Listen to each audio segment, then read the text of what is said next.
Howdy, guys, and welcome to night number 80 of the overnight feeds recaps for Big Brother season 24.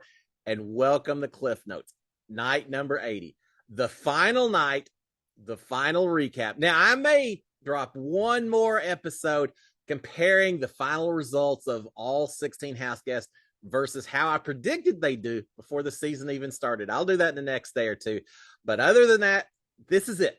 Tonight is the finale. We're going to find out Monty, Turner, and Taylor, which one of them wins the big check, the title of Big Brother season 24 champ. We're also going to find out who America's favorite house guest is.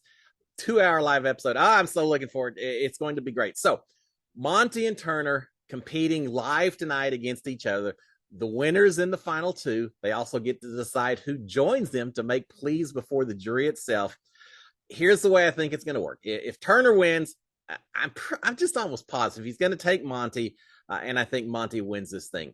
If Monty wins, I'm now leaning towards, based on what we saw yesterday and last night, I'm now leaning towards Monty taking Taylor, not Turner, to the finals. At that point, I'm still predicting Monty wins, but I think it is an absolute squeaker, a 5-4 vote, and it really could come down to this kind of speeches that each of these house guests give.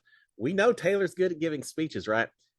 I hate the fact that they're going to be limited to just a minute or two worth of speeches. I really wish they had a lot longer to hash out their game with the jurors, but we just haven't seen that. I don't expect to see that tonight either. So if it's Monty and Taylor, it could be very close. If it's Monty and Turner, I really think Monty's going to take it, but we'll find out. Less than 24 hours to go. All right, so yesterday, some of the things that happened before we actually talk about specific conversations. A couple of lockdowns taking place. I assume production's trying to get camera angles set up right, lighting set up, everything for tonight's episode. So the house guests were locked, I think, in the bathroom, then back in the Jetsons' bedroom for a little while. A whole lot of lying around. Well, laying around. A whole lot of laying around. Although I think there may have been a little lying going on also. Final two speech preparations, primarily from Taylor. She's not competing in that. She doesn't have to worry about memorizing all the different days, events, etc.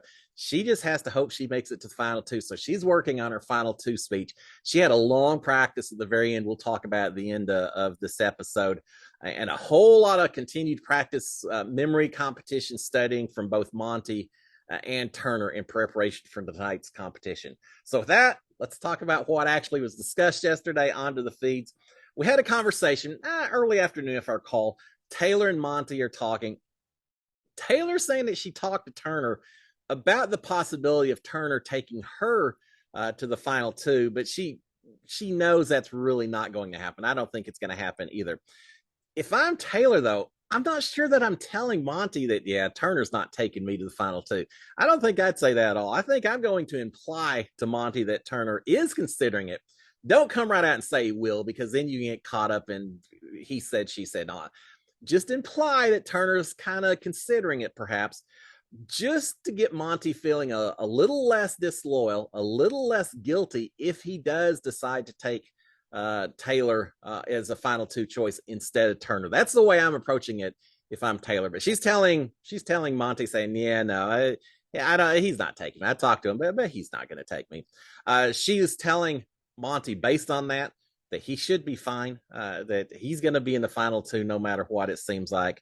And she's also, I think, saying that you're going to be fine based on her belief that Turner hasn't been studying nearly as much, or doesn't know all these memories and dates and events nearly as much as Monty does.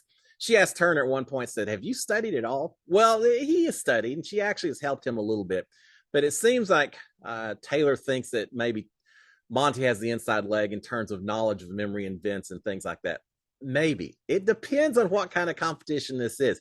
It could be something completely off the wall. Later in the evening, Turner was looking at the memory board, and I think he made some kind of mention about, hey, Daniel has the same scar above his eye, on his forehead that I do, something along those lines. It tells me Turner's not just memorizing dates, events, things like that. He may be memorizing a lot more about features and people and things like that. Those could be questions that could be asked as well. So it's going to be great tonight. I'm so looking forward to it. All right, everyone's been packing their suitcase now. Turner and Taylor were just on the block, so they never really unpacked. It's more Monty that's having to pack up as well. All three of them will have to have their suitcases packed, put them in the storage room. When they walk out the door, that's it. No one goes back into that Big Brother house. Whoever's evicted in third place will walk out, have their interview with Julie. The other two do the jury speeches. The winner, that someone walks out to the confetti, all in that. They don't ever walk back into that house. So everything's got to be packed, ready to go ahead of time. Now, I mentioned that Taylor's been working with Monty a lot. Well, she's been working with Taylor a little bit as well. Taylor at one point is helping Turner with memory questions, and then comes right back. The questions that she asked Turner, she goes right back and she asks Monty the exact same questions to make sure that he knows them as well. So the strategy, I think, from Taylor's standpoint, she's trying to help both of them, study, have both of them very grateful to her for having helped them through this last little bit of preparation. The idea being that way, if either one of them wins, maybe they're that much more inclined to take her along as a little bit of a thank you, a little bit of a gratitude. I get it. I get what Taylor's doing, but at the end of the day, I just don't think Turner's taking Taylor. So if I'm Taylor, and I think I mentioned this yesterday, if I'm Taylor, maybe I'm feeding Turner just a little bit of bad facts, bad information, and putting everything on going all in on Monty to win this thing, and hoping that he's being true, that he truly will take her to the final two.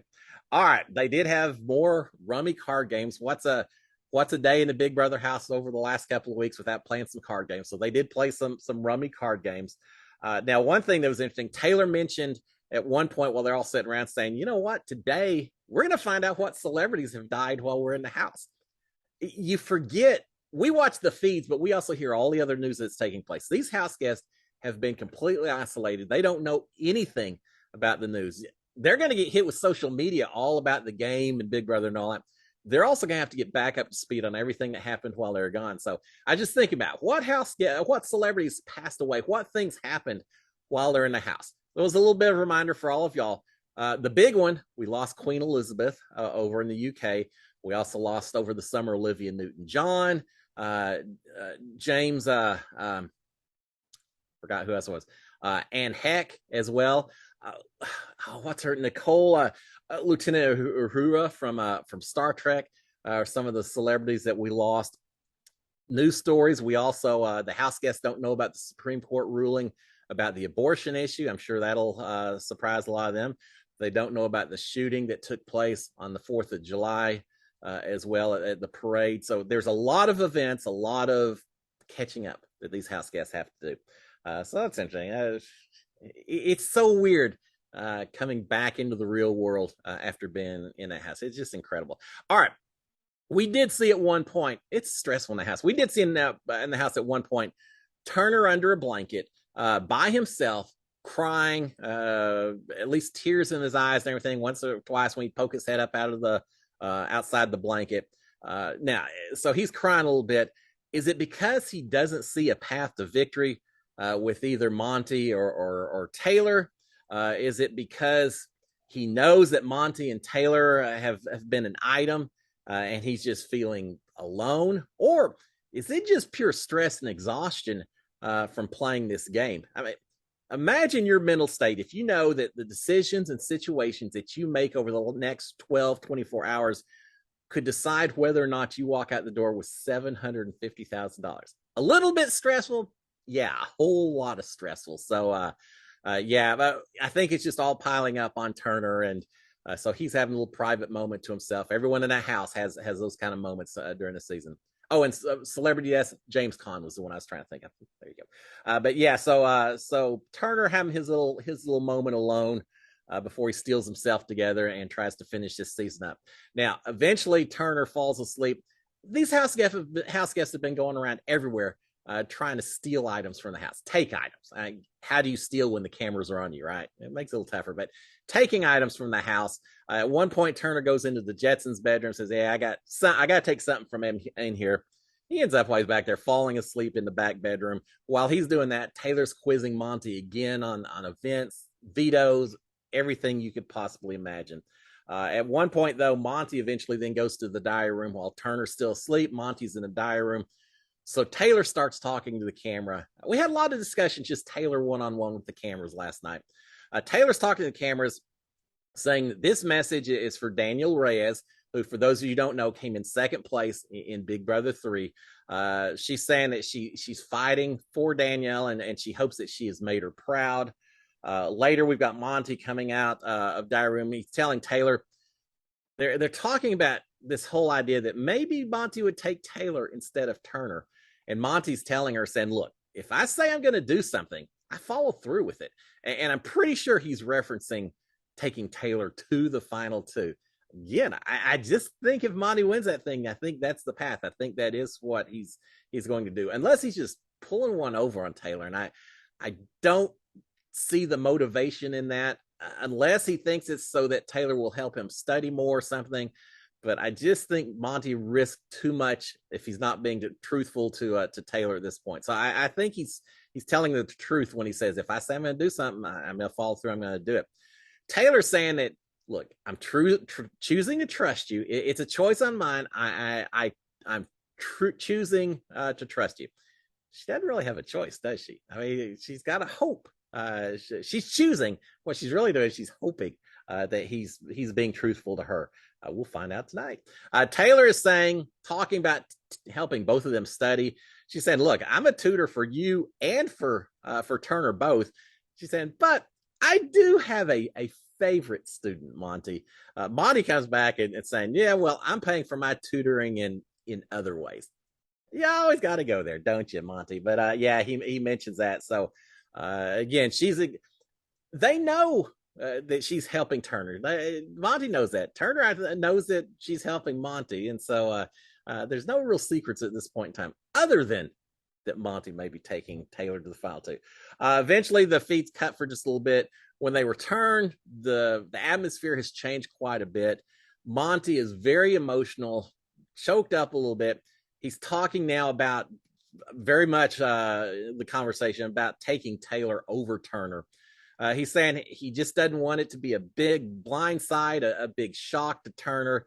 He wants to figure out a way that he can maybe tell Turner so it isn't a dagger to Turner's heart. He also doesn't think that Turner has any clue that Monty's getting ready to betray him if he wins his final competition. I get it. Monty, you don't want to.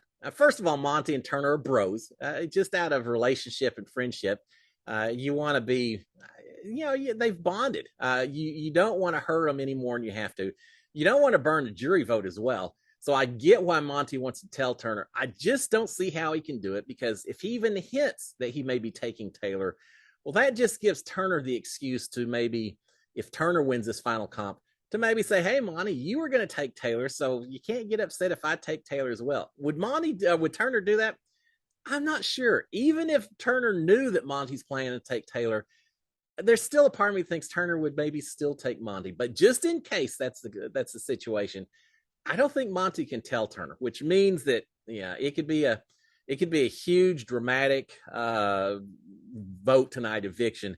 If Monty wins this thing and Turner isn't sitting next to him, it's going to kill Turner. It truly is. So Monty realizes that. He's feeling very upset about it. I just don't think there's a way to avoid that, Monty, at this point. Now, I've had some people on social media, I've seen people saying, oh, Monty may throw this thing so he doesn't have to make the decision.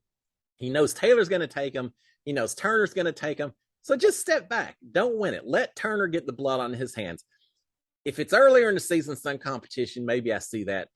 From a resume standpoint, I just don't see Monty not doing everything possible to win this final two so that he can make the argument to the jury that I made the final decision. I controlled my own fate. I didn't depend on anyone else in this game to get me here. He loses all of that if he is having to hope that Turner takes him to the final one. And yeah, did I say earlier that he knows Turner or Taylor would take him? Well, Taylor's not taking anyone, but he knows Turner would take him. But I just don't see Monty stepping back and doing anything except giving 100% to win this.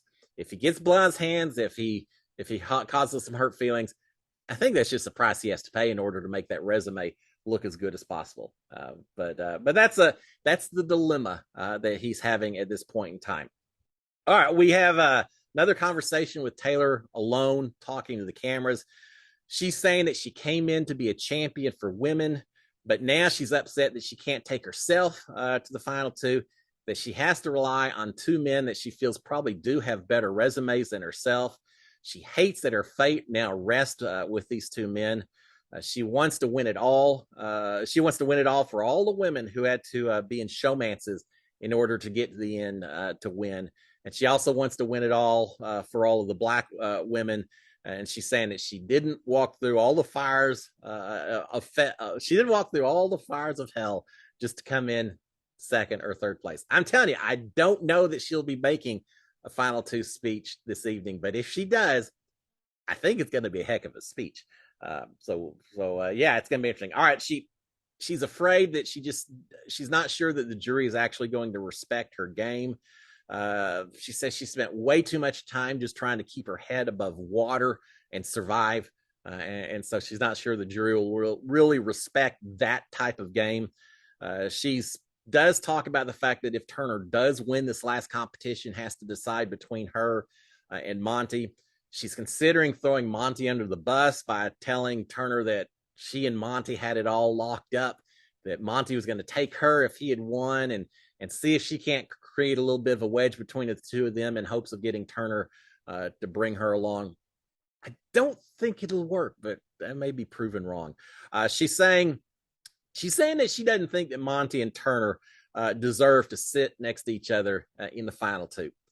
I absolutely disagree. I think Turner and Monty deserve to be there. They've played good games. They've done what it takes to get to where they are. The idea that they don't deserve, either one of them don't deserve to be in these final two chairs. Nah, I'm just not buying it. I disagree with Taylor on this one. And I'll say this as well. If Taylor figures out a way to convince either Turner or Monty to take her to the final two instead of one of the other two guys, well, then Taylor deserves to be in those final three chairs as well. There are a few people this season that will have argued that, yeah, they don't have any business being at the final two. These three that are left, if they can make it there, if they can play the end game to get to that final two, all three of them deserve it. So, yeah, I'm not buying that part. I think whoever wins this thing is going to be a deserving winner. All right, she is saying that she deserves a shot, that she put all of the pressure of all of the girls and being a successful black woman, all that pressure has now been put on herself. She deserves to be there. Yes. Didn't you get two shots, though? It's called HOH Part 1 and Part 2. She's gotten her shots, but I understand what she's saying. She's saying that this season is bigger than comp wins, power, evictions, etc. That there's more than just the game that's at play here. She's saying that her big move of the game isn't competition wins, but just surviving. Just the fact that she was able to survive to this point is a victory in and of itself, beyond just an HOH win or a veto win. So that we kind of see how she's going to spin this speech if she gets a chance. She's saying that she needs to tell the jury things that she did, but make sure that she tells the jury things that she did without mentioning the ones that benefited Monty. She's talking about, from a social standpoint, that she created a fomance. I'm not sure she's talking about Joseph or Monty. Joseph was very much a fomance. They discussed it. It was a plot. So I think she's talking about that. Monty, I'm not really going to call out a showmatch yet, but maybe. But yeah, she's talking about creating the fomance that kept her safe during the mid game a little bit. She wants to tell the jury the things that she did that made her untouchable. She just straight up is going to acknowledge she was on the block a lot, but how did she get on the block and yet not get sent home week after week? That's what she's trying to figure out. How can she explain the actions that she took to make sure that just because she was on the block, there was someone else that needed to go home over her? So that's the game plan that she's got. She's saying that she didn't come here to play a guy's game, that she wants to right the wrongs of black women who've played before her. She wants to win for all the black women that played previously. So she's certainly keeping that in her mind and some of her motivation for wanting to get there, besides the $750,000, which is pretty damn good motivation. All right, she's saying that with 3 comp wins, she has proven that she can win, that she can have power and exert power in the house as well. One of the things that she wants to say, she said multiple times, so I'm sure this is going to end up in her speech if she gets to give it, saying in her speech that Monty has more blood on his hands than she does, but that she has banded herself and carried herself all the way to the final itself. Well, she hadn't really carried herself to the final as much as being carried to the final, but yeah, Monty's got the blood on his hands, but I bandaged myself and I survived to this point. I think it's a pretty good line. I really do like it. Here's what I think is going to hurt Taylor. And I mentioned before, I wish the Houseguest had more time to explain their game. If Taylor is only given a minute or two to put her thoughts out there as opposed to Monty or Turner, I think that hurts Taylor because she's so great at persuasion and speeches, etc. I think if you gave them each 10 minutes, she could dominate. But you're not going to get 10 minutes. You're going to get a couple of minutes. And that she's going to have to be very selective about these points that she puts in and which ones are going to really hit home with the jury. Others may be great lines, but she may not have time to throw those in as well.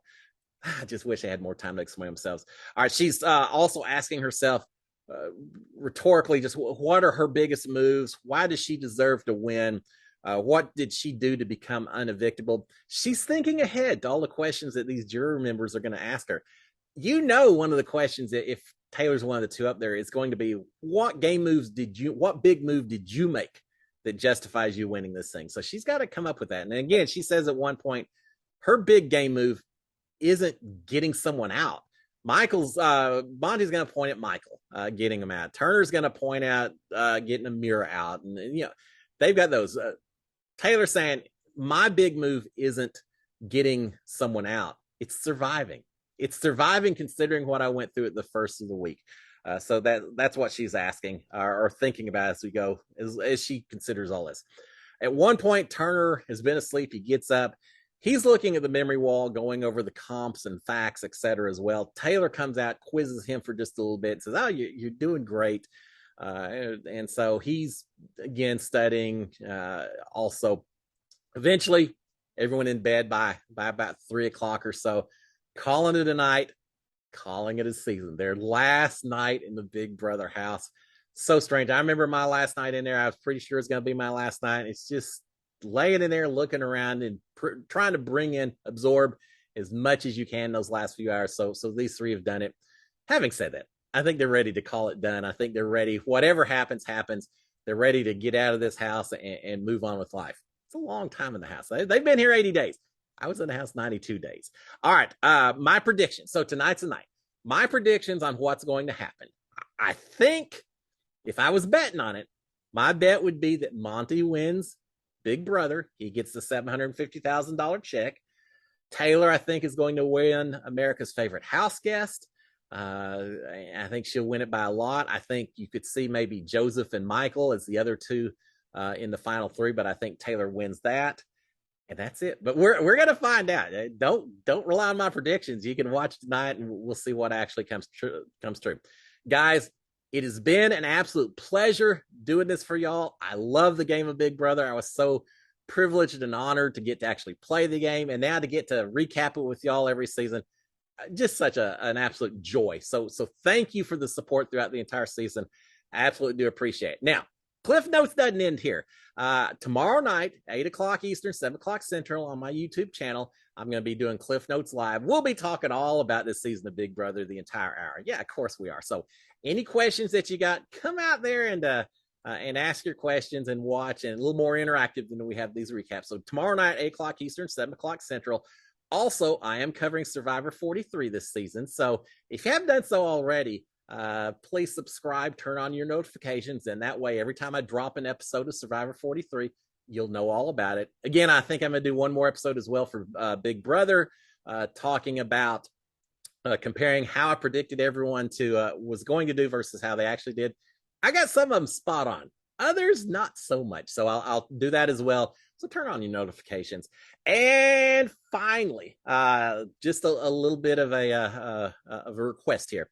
If you've enjoyed my recaps all season long, please consider a donation to Hearts of Reality Give Kids the World Village, an organization I'm working with, an incredible group that works with kids and their families, kids with critical illnesses and their families.